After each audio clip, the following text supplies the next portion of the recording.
When was the last time your practitioner explained to you the mechanism of action of the treatment they're about to do on you? So take the example of radiofrequency microneedling, for instance. They'll tell you what it does, or what it claims to do, but do they tell you how it works? Now, routinely, when I do a treatment in my clinic for the first time on somebody, they know how it works because I explain the mechanism of action, it's called. And it's really, really important to do that, because when you understand the mechanism of action as a practitioner and as a patient, it reduces the numbers of treatments that you want to do or that you want to have done to you. By mechanism of action, I mean really looking at the biological processes that take place when something is going to work on you. So I don't mean it makes collagen. That's what it does. That's not a mechanism of action. The mechanism of action is how it makes collagen, what receptors are stimulated, in what way, on which cells, in what environment, and how do I better stimulate those receptors? What else is trying to stimulate those receptors? That's mechanism of action. As a practitioner, to ask that question is a huge learning journey, because this question leads to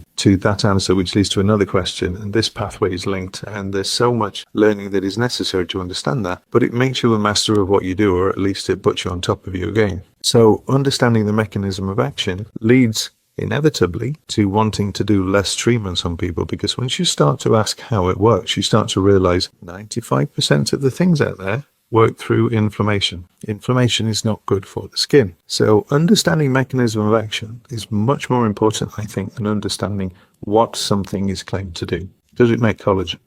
Okay, what collagen? How does it make the collagen? Physiologically or through inflammatory pathways? Key questions to ask.